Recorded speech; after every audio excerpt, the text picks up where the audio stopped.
Through the Looking Glass. This week, we're switching things up a little bit. Today, I want to speak to you a little bit about my past life experiences with public speaking and why I started podcasting. Before we get into it, I want to ask you a small favor. Please hit the follow or subscribe button wherever you're listening or watching. Only a third of my listeners are following, and analytics really helped me get bigger guests on the show. So let's get into where it all started. Well, the path hasn't always been linear or clear. For all of it to make sense, I must take you back to my preschool essay competition. I had my poem memorized, and there I was in my polka dotted dress, on stage, in front of all of my teachers, classmates, and family. I stood there with no words, in a complete state of fright. That moment stuck with me for a long time. Throughout my school years, I was always an A-plus student academically, but the one thing my teachers always complained about was how I don't speak up. When it came to public speaking, it was not something that I gravitated towards easily. And I was one of those kids who would get anxious. I still deal with anxiety, especially when it comes to give presentations. My formative years were unconventional in some ways. My parents left India when I was 3 years old and moved to the Middle East for a few years and eventually ventured out to the US. As a result of these changes, I was exposed to many cultures at a young age and 4 languages by age 5. Well, sadly, I only speak 2 now, but adaptability started out as a survivability for me, but it evolved into relatability. As an adult, I can find myself to be able to easily converse with almost anyone on any topic.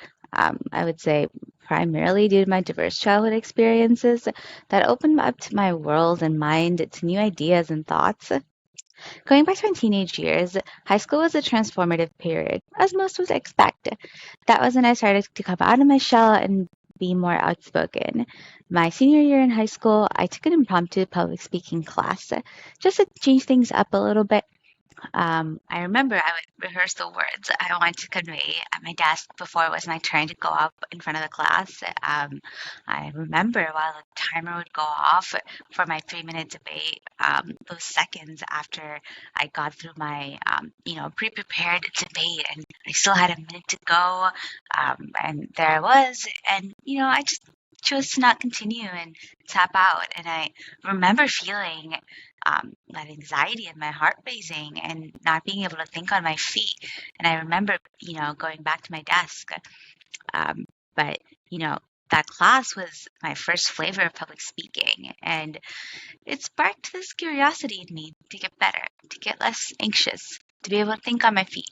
And I've always been an observer and very analytical, but conveying your analysis, it's a whole other skill set. One that was foreign to me in some ways. At that time, growing up in a South Asian family, I was always taught to be poised, elegant, book smart, but no one ever told you to be outspoken. So let's fast forward to undergrad. Okay, so this was a testing period for me professionally. I'd say advocate for myself at times when people around me didn't support me with my academic pursuits. However, my parents and my friends, they were always cheerleaders of my academic achievements, which, ultimately balanced the scale. I graduated with a BS in aerospace engineering. I was one of 8 or 9, I want to say, women in my year. I experienced being the only girl in the room for the very first time in my journey with engineering. There's a longer story to share there, but the experiences trained me to speak up for myself and, more importantly, for other people. I do find it a lot easier to speak up for others than for myself, and that's definitely something that I'm still working on. On the personal and social front, college was the time I grew into my adult personality, as I like to call it. I became more sure of myself and gained confidence and more over time. Most people who know me now won't believe me when I say I was shy and reserved up to high school. That was a time of expansion, and the people I met added diverse perspectives to my somewhat sheltered childhood. My world grew larger, and my dreams started to reach higher spaces. My peers and adults that I crossed paths with, they taught me these different things about myself. And there's there's this analysis societally where you're the average of the five people that you're closest to. I think that's a good indication that and reminder to surround yourself around people that you find inspiring and be around people that you want to inspire. So this was also a time I slowly started honing my speaking skills, both through networking and presentations in class. One way I learned to offset my anxiety is preparation. My growth to be a good speaker, it was certainly a slow process. Often, I think people only see moments of success, but the years of work that went into getting to that moment, it doesn't get the limelight. Besides, I don't believe in good luck. There's a famous quote that goes, "Luck is what happens when preparation meets opportunity." As I grew in my career, I turned into more of a PowerPoint engineer, as some people might be familiar with that term. And my job became to be more of a storyteller of technical products. And in recent years, I want to say I'm less nervous to think on my feet when I'm presenting. And I'm honestly surprised with myself with how comfortable I do feel presenting. I don't think 10-year-old me would have seen that coming. Not sure if it's the perfect formula, but when you say something with confidence, people will buy into it. So I'm still learning and I'm still refining my speaking skills to be more concise and confident. And I still do get nervous at times. I'm certainly not perfect. I just, have to remember to take a breath. Our brains do need oxygen to process information, anyways. And that's also another great reminder if you do present a lot to just take a breath. Sometimes I can speak very quickly, and that's something that I also get told that I need to slow down. So, getting back into personal and social experiences. In my early 20s, as I grew into my own person, I experienced friction in my life for the first time, metaphorically speaking, of course. Growing up in an immigrant family, what my parents imagined my life would be like was limited by what was imagined and acted out by generations of South Indians back in Chennai. I, however, had to carve out my own path and go past these limitations imagined by my family. I certainly did not follow these imaginary rules, whether it's living at home or not moving away from your parents before getting married or buying property as a single woman. I only experienced more friction, I want to say, especially as I aim for bigger dreams and the more I tried to level up throughout my 20s. Society certainly doesn't make it easy for women who go against the flow of these antiquated traditions and patriarchy. I grew up with parents that always made me make my case for my decisions. I remember my mom would joke about how she begged me to speak up when I was 5, and now she can't counter my analytical arguments. She teases me how I should have become a lawyer instead of an engineer. And she's not wrong. I do channel my Elwood's energy whenever I need to. So, my early 20s were a time of finding my inner self and strengthening my values. While I've built some of the best relationships I have, I've also experienced betrayal, disloyalty, and people who've challenged my value system. And I think that we're all meant to grow from any experience, especially the bad ones, 'cause I think they test you the most. Don't get me wrong, because I have met some incredibly interesting and inspirational people, both in my engineering world and my social circle. And I think that I tend to gravitate towards the women who are ahead of me on the path that I want to be. And I like picking their brain to learn how I can maybe be a better version of myself. I think it's important, and I have grown to think this for myself, that I'm only competing with myself and thinking about how I can do better than where I was a year ago, 5 years ago, 10 years ago, rather than trying to compete with someone else. Another interesting thing I want to share, I think I've been manifesting and following my intuition even before I knew what that word was or even heard the word manifestation. I ended up in LA over 4 years at this point, and this place is, it feels like home at this point. I do consider myself a nomad at heart, and I'm sure I'll travel again in the future. But I do think I love LA, and I will always come back to it. But anyways, going back to the years of the COVID-19 pandemic, this was a period of personal refinement for me, I want to say.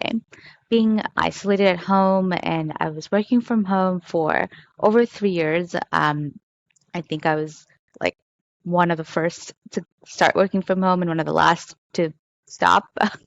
This was a time I felt I lacked purpose and struggled to find passion in my engineering world. And I think that a lot of people went through that. I've always felt strongly that I was meant to expand and do things far beyond the imagination of my South Asian immigrant parents. I certainly didn't know what it was, though. Maybe I'm just too cocky for my own good.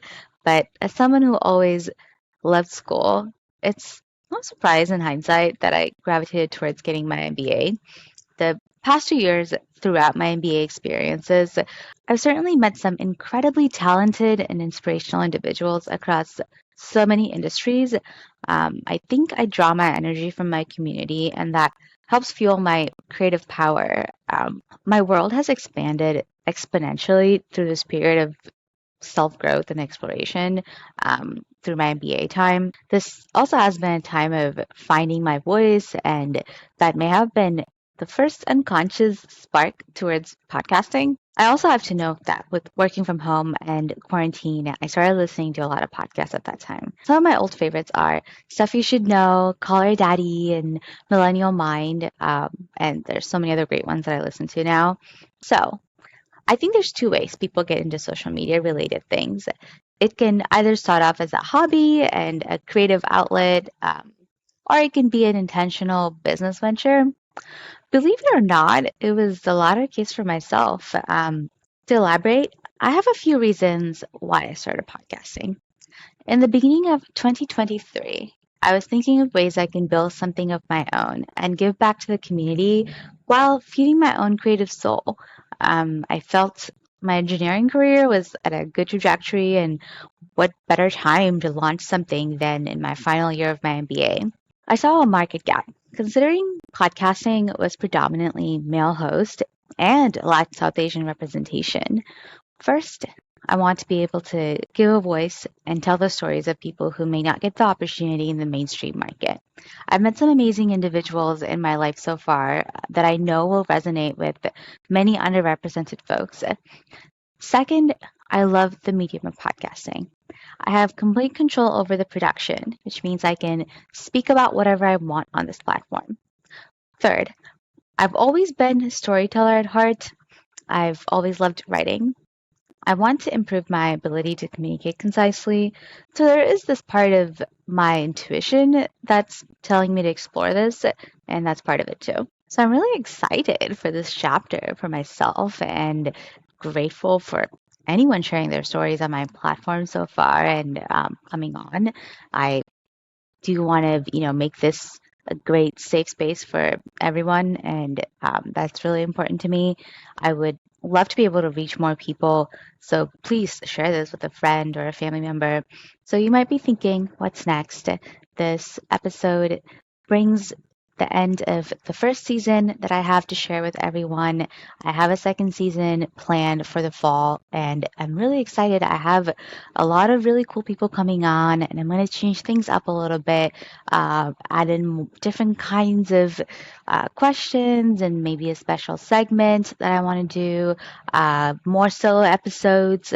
Potentially, I have some topics in mind. So lots to come, lots to grow. I am excited to share that, and I'll share the date of when the second season will launch when we get closer.